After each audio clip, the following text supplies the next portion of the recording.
The Fantastic Four are coming to the MCU. It's official. We have a date, we have a director, but we do not have a casting yet. So today I thought we'd have some fun and speculate about our fan casts for the MCU's Fantastic Four.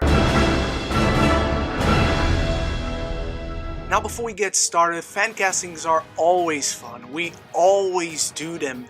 But this isn't necessarily the ideal Fantastic Four for the MCU. It's just the ideal Fantastic Four that I have for the idea of the Fantastic Four that I have in my head. So go ahead, join me in the comments below and drop your ideas not only for the casting but for the story and how this casting benefits your story. And while you're down there, why not consider clicking the subscribe button? It does wonders for my channel and to get the content out there, and you'll be joining a beautiful community, of course. So without any further ado, let's start with the story. To me, the Fantastic Four are inherently a very 60s ideal American family. Obviously with their flaws, with their differences, they bicker and banter, the Thing and the Human Torch like two little brothers. And that's what I want to see in the film. I want the film to start in the 60s and we have all those values, all those stereotypes, if you want to call it that, from the 60s.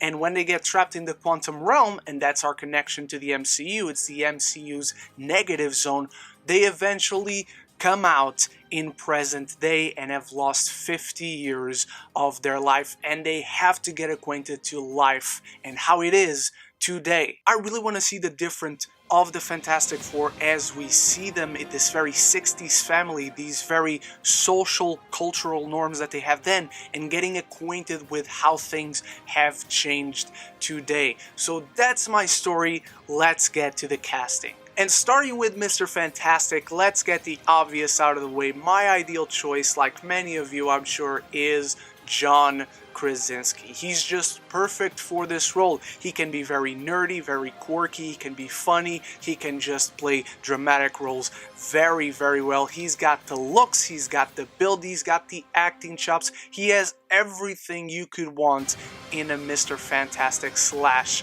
Reed Richards.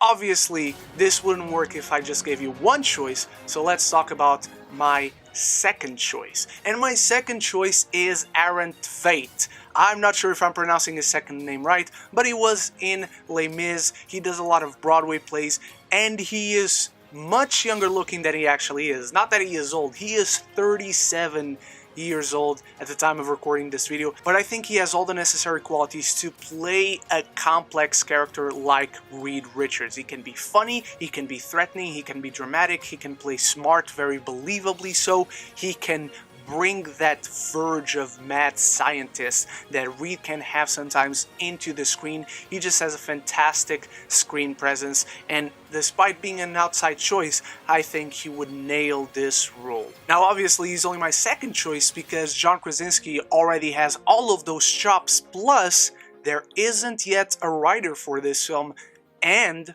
John Krasinski could fulfill that gap as well. Next up, we got the Invisible Woman, and once again, let's take the obvious out of the way, Emily Blunt. For years, she has rounded up Marvel roles. She was almost Black Widow, then she was in talks for Captain Marvel. Eventually, and unfortunately, things just fell off, and we got Scarlett Johansson as Black Widow, fantastic. We got Brie Larson as Captain Marvel, also fantastic.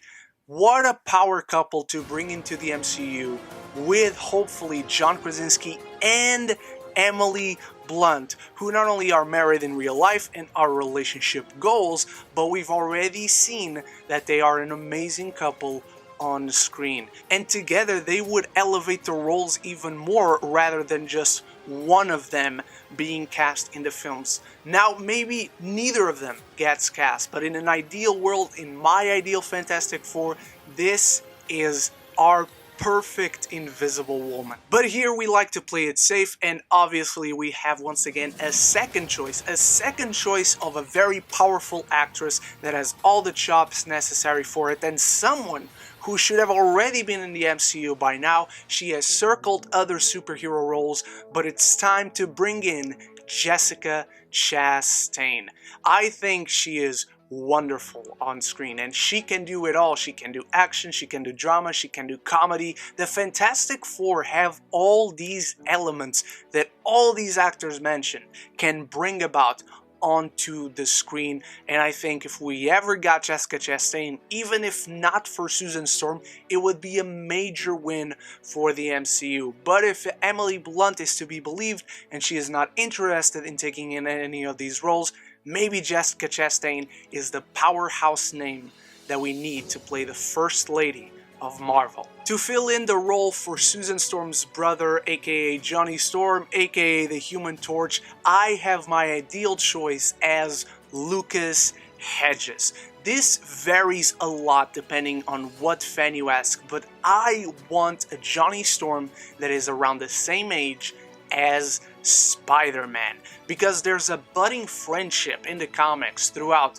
between Spider-Man and the Human Torch. Human Torch is usually that superhero that Spider-Man relates to the most, and I would love to see brought about into the MCU. Lucas Hedges is a phenomenal actor. He is very young. He's got a bright future ahead of him, and I think this would be a very coveted role for him. Plus, we could get that relationship between Tom Holland's Spider-Man and Lucas Hedges' Johnny Storm that I think would work amazingly well on screen. Coming in as my backup choice for Human Torch, we got Tanner Buchanan. I know him personally from Designated Survivor. He was even younger then, so back then I wouldn't see him, but I look at him now, he's getting big, he's getting that young adult body, he's getting ripped, dude. I know a lot of you know him from Cobra Kai. From what I hear, he's doing a really great job in that, and I've seen the chops that this kid can have. So again, we fall back into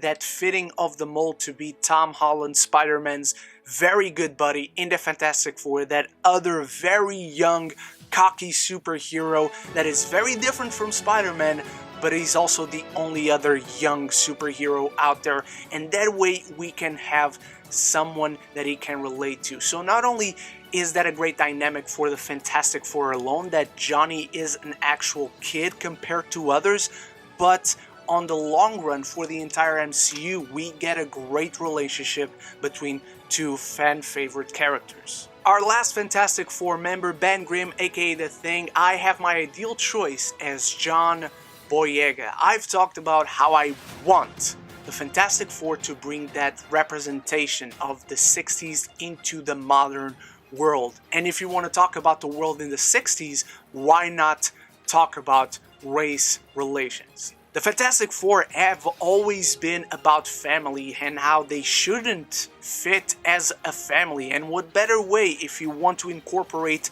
stories from the 60s that are different now, why not have an actor of color that can then be represented in allegorical stories because of what happens to him when he becomes the Thing. But I think if you want to give gravitas to the Fantastic Four, this would be one of the many ways to do it. John Boyega, I think, is a phenomenal actor. He's got, again, a bright future ahead of him, and I think he would do a lot of great things with Ben Grimm. Not only his relationship with Johnny, but that story current that we can get from the 60s to the modern day, and his relationship just with being the Thing, as well as his best friend, Reed Richards. As John Boyega is my ideal choice and I searched for second choices, I never found one I felt that set on. I'm not married to any of these second choices, but I picked Corey Hawkins to come into the MCU because I think, again, he's a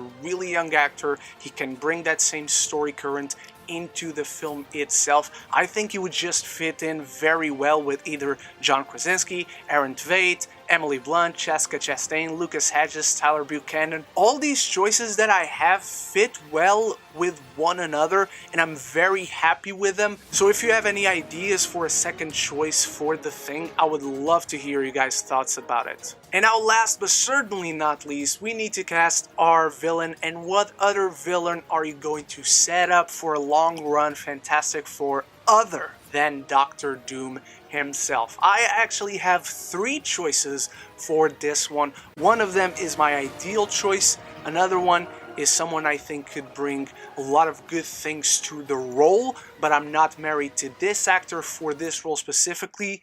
And another one is an actor I think would be just perfect, but because he's not too young anymore, I don't know if he would play the role in the long run. So let's start with my ideal choice for Doctor Doom, David Tennant. This dude can do it all. You've seen him do it all in Doctor Who, Good Omens, Jessica Jones. He can play creepy, maniacal, sadistic. He can play all the qualities or flaws of Doctor Doom that you want. I think he would be incredible on screen, again, with either John Krasinski or Aaron Tveit, with Emily Blunt or Jessica Chastain. David Tennant can just do it all. He's a magnificent actor. I would love to see him just in the MCU in general. And when I think about David Tennant playing Doctor Doom, my mind just explodes. My heart feels fulfilled. I think he's the honestly pitch perfect dude to play him. Our second choice is someone who has recently just worked with John Krasinski and Emily Blunt, and that is Cillian Murphy or Cillian Murphy. The pronunciations change depending on who you ask, so I'm going to say both. We've seen him play a villain, we've seen him play a hero. He has an amazing role on Peaky Blinders from what I hear, because I still haven't started watching the show, but I think he would do a lot of great things with Doctor Doom, because a lot of times Doctor Doom pretends to be on the Fantastic Four side, on the hero side in general, and I think Cillian Murphy can play a very good, fake, sympathetic guy. He can always bring that underlying madness of Doctor Doom to the fold as well. So this is one second choice that I'm very satisfied with, despite just having the one that fulfills my heart the most as my ideal choice. Last but not least, and I'm curious to know how you feel about this one, Viggo Mortensen. I think this dude would be such a great Doctor Doom. It's rare we see him play a villain or an all-out bad guy in any movie. I know it's happened, but it's not very common. Again, Viggo is not very young anymore, so it would be tough to see him play this role ideally for like 10 years. But still, if you want to keep him inside the mask and then just use CG doubles for action scenes or stunt doubles, I think he would give everything he could give to the role. So that's my fan casting of the MCU's Fantastic Four, or at least how I'm thinking, imagining bringing the Fantastic Four into the MCU. That's my ideal version, but I want to know what you think. What is your ideal version? What is your story? Why did you cast the actors you cast them in? Throw it all in the comments below, start the conversation. It's the most important part. And of course, let me know what other fan castings you guys would like to discuss. Make sure you check out what other people said, and the one that gets upvoted the most, I will cover it in the next one. Thank you so much for watching. You are the best. If you've watched this far but still haven't subscribed, consider clicking it. It does wonders to help the channel and the content I put out there. So once more, thank you so much for watching. You are the best. And so until the next one, love each other and love the movies.